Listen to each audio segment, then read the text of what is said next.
All right. Thought I would record another quick one of these before the draft kicks off, which again, might I remind you, as of today, I guess it's technically the 6th.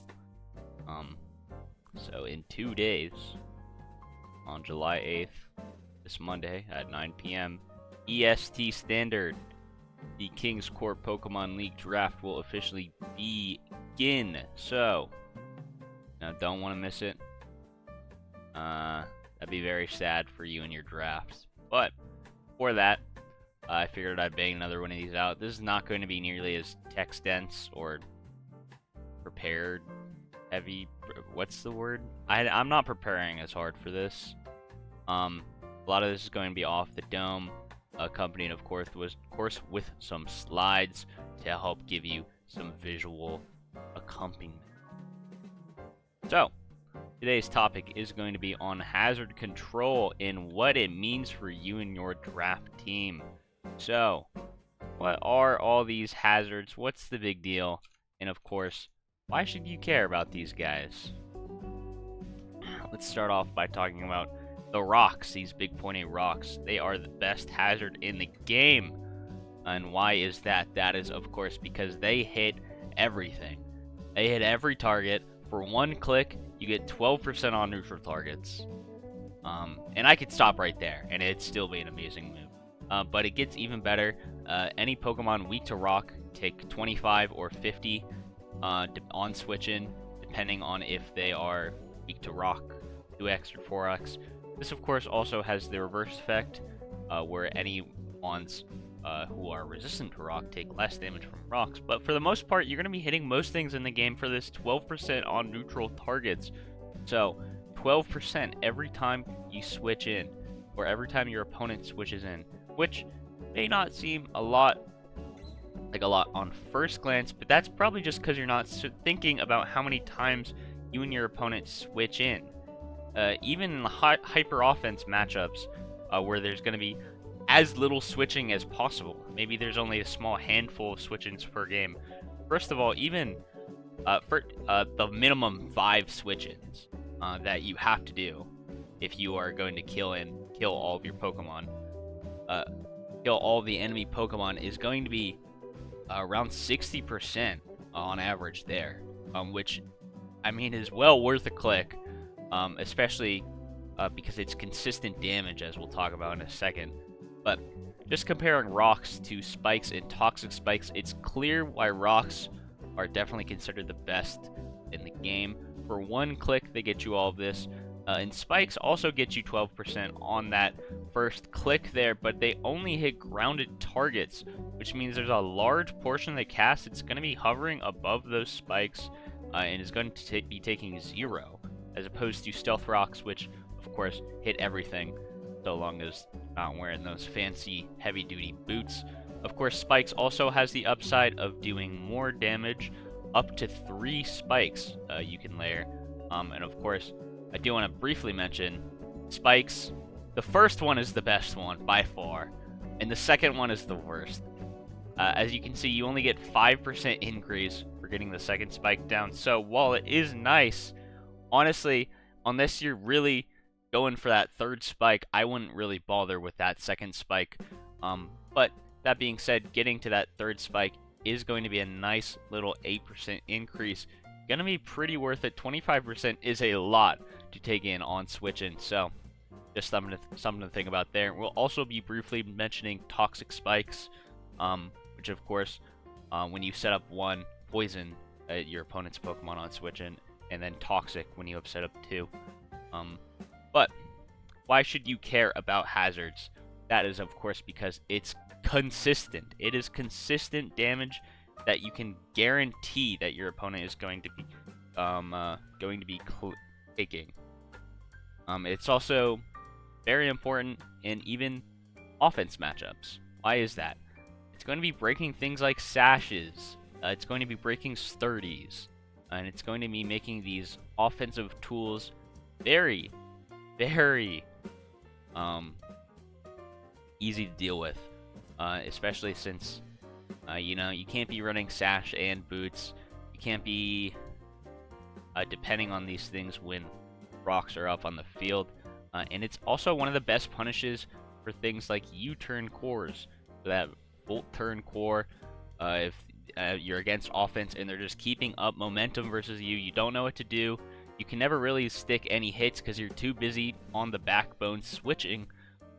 Hazards are going to be one of the best ways of punishing strategies like this, where otherwise they could just momentum you to death until you finally just lose because you're never able to click any moves for yourself. Versus defense, of course, I'm sure if you've played a good amount of Pokemon, you have played a game where your opponent is just playing stall and they're switching back and forth forever. They have a switch for every one of your Pokemon, and it feels like there's just nothing you can do. Well, the number one tool to break through these defensive cores is, of course, going to be hazards. You know, if you can stack multiple hazards, even better, but even just one layer spikes or just setting up stealth rocks is going to be going a long way into being able to actually break through these defensive switches. If they're just switching back and forth, you're not really going to be able to punish these defensive walls without these hazards. So, moving on.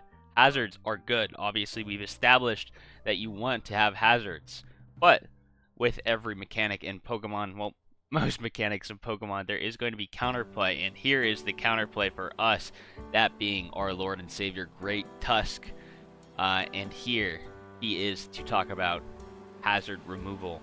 So, there are going to be two main forms of hazard removal that you are going to want to be caring about. And you really, really want to lock down a pretty solid form of hazard control for your team. There will be multiple teams built around keeping and competing for hazard control. I will probably be one of them. I bet Jamark will also be another. There will be many teams, multiple, in this league, where the main factor in determining who is going to win is who can keep the best hazard control up on the field. So, being able to successfully remove them, or, you know, at the very least threaten so you can make offensive moves and keep your opponent second guessing, can go a very long way. Which is why, of course, I think every team should be looking to have at least one pretty good way of removing hazards. A lot of teams will have two. I know Jamark has really sworn by having two different forms of hazard control, and I definitely agree, though, of course, not every team needs to do so. A lot of the teams with two will be these balance or defensive teams. So, when looking at hazard removal, what do these look like? The main two forms are going to be Rapid Spin and a Fog.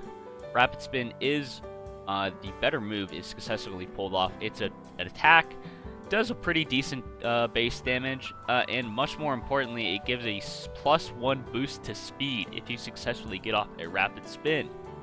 But there is a little more counterplay in this versus Defog, because if any Ghost type switches in, it is a normal type move, so it of course does not work. Those hazards will be staying up, and it'll just be blocked. No +1 for you, no hazard removal for you, which is of course going up against Defog, which, granted, is a lot rarer than it used to be. They removed Defog from a lot of Mons in the past 2 gens, and there's also no real benefit to you outside of the evasion debuff that your opponent gets. There's no damage, no +1 like Rapid Spin, but it's not blocked by Ghost type.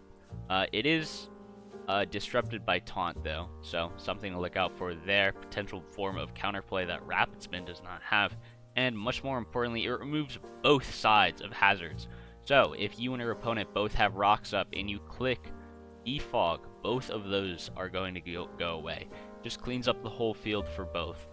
So these are the types of things that you're going to want to be looking out for, and you're probably going to be wanting to draft a pretty solid Rapid Spinner or a Defogger. Of course, there are other ways to remove hazards, like Glamora's Mortal Spin, and of course Maushold. This is their household. The move Tidy Up will have a similar effect to Defog, removes hazards from both sides while also boosting you up. So, just thought I'd give them a mention there. Of course, sometimes the counterplay overlaps into one monstrosity, but we don't really have to talk about him. Moving on to Toxic Spikes. These are the hazards that punish you for staying in, as opposed to Spikes and Stealth Rocks, which only take place, damage is just flat when you switch in. These, of course, poison you or toxic you, depending on if there's 1 or 2 toxic spikes down. And, of course, punish you for staying in because of those status effects. It is slightly unintuitive. It can be, at least. And that is because, unlike spikes, having 2 spikes or 3 spikes is always going to be better than, like, having 1 spike. But having 2 toxic spikes on the field is not necessarily better than 1, which is slightly unintuitive. Remember that normal poison outdamages toxic if the poisoned Pokemon is only in for 2 turns or less. That being said, toxic is extremely punishing at things that want to stay in and eat hits. If you're against a wall that has to stay in and heal and try and get some of that momentum back, toxic is going to be very effective at punishing those fatter walls that want to stick in for a while. So that's briefly going out and about T-Spikes. But, of course, talked about counterplay to hazards, and there is a big elephant in the room, that, of course, being those motherfucking Tims. I did say the counterplay to hazards was a hazard removal, which is true, but Game Freak has also given us another option. You want to drip out your Pokemon with the heavy-duty boots. It's a very powerful item, even though it might not seem like it when you first read it. To just speak to the strength of hazards in general, but all they do is make your Pokemon immune to the effects of entry hazards. So, going to be helping out some of those Mons who are weak to Stealth Rocks, and pretty much any Mon, to be honest.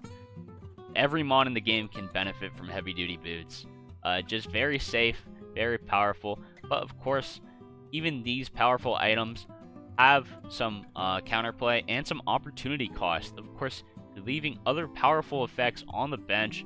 You're not going to be able to have any of the powerful choice items or leftovers. That's a lot of HP, potentially a lot of HP regen. HP left if you're not going leftovers, or, you know, you're leaving some counterplay, potential counterplay from like a resist berry or these other powerful items. You're not going to have that. You're just going to be immune to hazards, which again is very powerful. But for one, it's going to be public info, because obviously you're going to switch in and take 0, right? So that's going to be public info, and then it's going to, yeah, having public info is always very useful for your opponent, knowing they don't have to play around any items. And of course, knockoff, if you're only depending on heavy-duty boots as your counterplay to hazard stacking, any good hazard stacking strategy is going to be paired with multiple knockoffs. So it's not really going to be giving long-term success there. Just goes to show, this is not the end-all be-all for hazard counterplay. And so you really, really should consider some pretty good form of hazard control and hazard removal. If there is one point I want to stress from this video, alright, get to that in a second. You should draft hazard removal. You need hazard removal. Doesn't really matter what kind of team you have, except if you're the most, maybe if you're the most hyper offense team of all time. But even then, I still firmly believe you should have hazard removal. And that brings us to our next point. How do I know which one is for me? Not all hazard removers are built the same.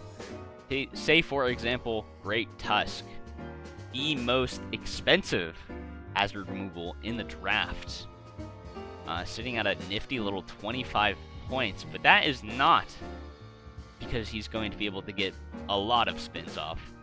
He's a very bulky Pokemon, but he really gets in there, takes a lot of damage pretty fast, and he's not going to be able to get an insane amount of spins off.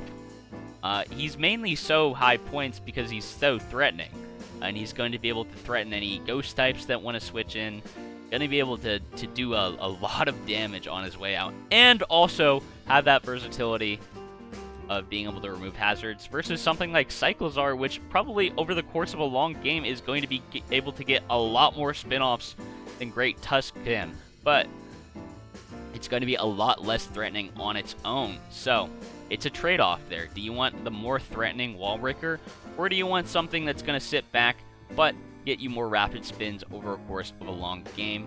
I guess one of the defogging equivalents of this would be Corviknight. Going to be sticking around for a long time, getting off a lot of defogs versus Conkeldurr. I mean, if you're running defog on Conkeldurr, you're probably not getting more than one of these bad boys off. One or two at most. So, I mean, you can take it if you can get it, but you're going to be more focused on that wall breaking power. That's obviously why Conkeldurr is as many points as he is, and not the fact that he is defog. So, of course, that takes us to some takeaways. What does this mean for you in your draft? This is going to be the important part, and what it means for you in this upcoming draft in a few days. You need, I promise you, no matter what kind of team you are, you need at least one way of getting up rocks. Ideally multiple. They are just that important. If you're running offense, you need rocks.